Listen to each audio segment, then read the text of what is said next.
Assalamualaikum warahmatullahi wabarakatuh. Perkenalkan, nama saya Nuzul Hairina Dwi Cahyani, NPM 21125598. Saya dari kelompok 4 pendidikan. Saya akan membacakan pembawaan dan pengaruhnya dalam lingkungan pendidikan. Dosen pengampu Hajah Luciana SC, MPD. Nama kelompok 1 Ahmad Novel Badali, NPM 21125569. 2 Muhammad Ramadhani, NPM 21125578. 3 Nuzul Hairina Dwi Cahyani, NPM 21125598. 4 Siti Sarah, NPM 21125585. Pembahasan: A. Pengertian pembawaan. B. Macam-macam pembawaan. C. Pengaruh pembawaan terhadap lingkungan pendidikan. A. Pengertian pembawaan.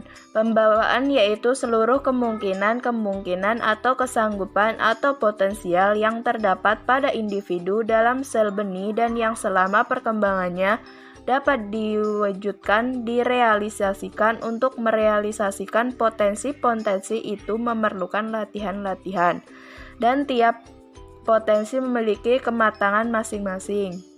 Sekian dari pembacaan dari saya, dan nanti akan dilanjutkan oleh teman saya.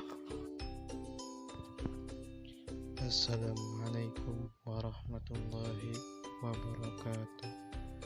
Perkenalkan, nama saya Ahmad Novel Badali, NPM 21125569.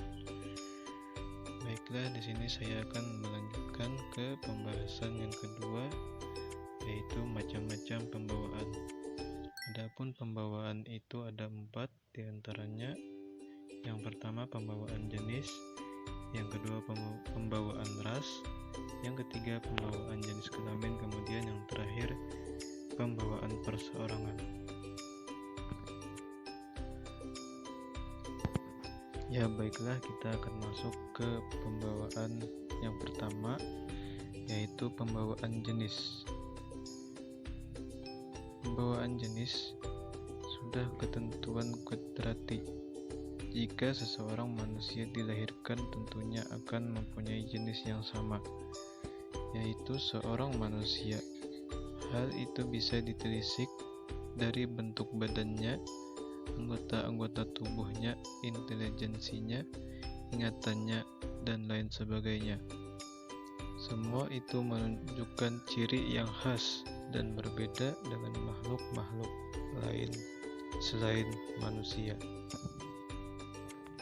Kemudian pembawaan yang kedua yaitu pembawaan ras. Dalam jenis manusia pada umumnya masih terdapat lagi berbagai macam perbedaan yang juga termasuk pembawaan keturunan, yaitu pembawaan keturunan mengenai ras, misalnya ras Indo-Cina, Indo-Arab, kemudian Indo-Jerman, Indo-Belanda, Indo-Mongolia, Negro, dan lain sebagainya. Setiap ras itu dapat terlihat perbedaannya satu sama lain.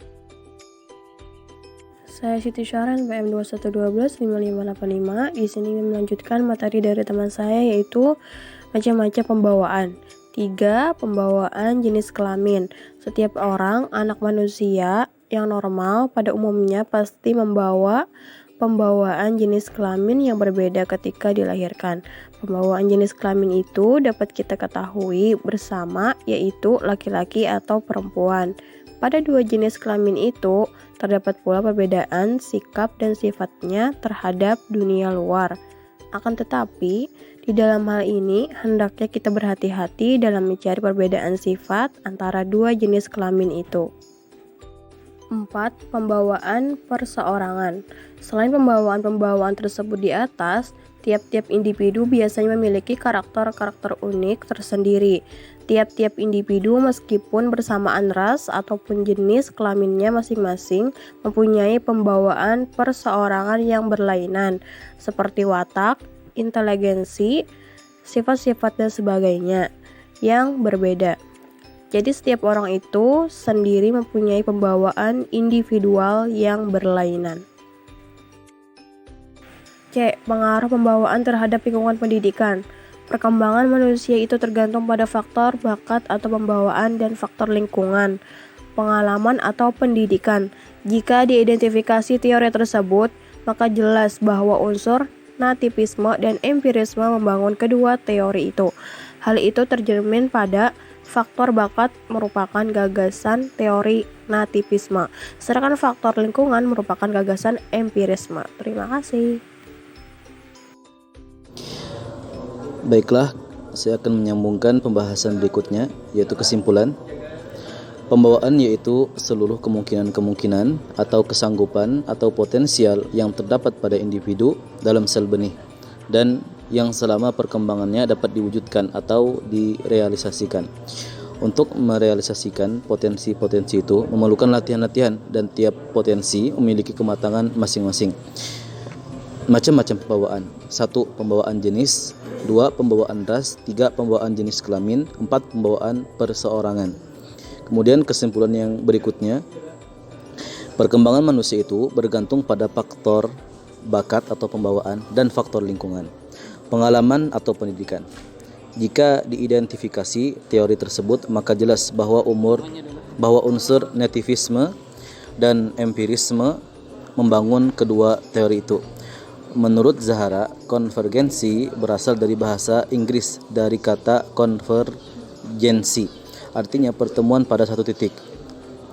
Aliran ini mempertemukan atau mengawinkan dua aliran yang berlawanan di atas antara nativisme dan empirisme. Ada 3 teori konvergensi yang terkenal yang disampaikan oleh Stern, yaitu 1. Pendidikan mungkin dilaksanakan. 2. Pendidikan dapat diartikan sebagai pertolongan yang diberikan lingkungan kepada anak didik untuk mengembangkan potensi yang baik dan mencegah berkembangnya potensi yang kurang baik. 3. Yang membatasi hasil pendidikan adalah lingkungan dan pembawaan.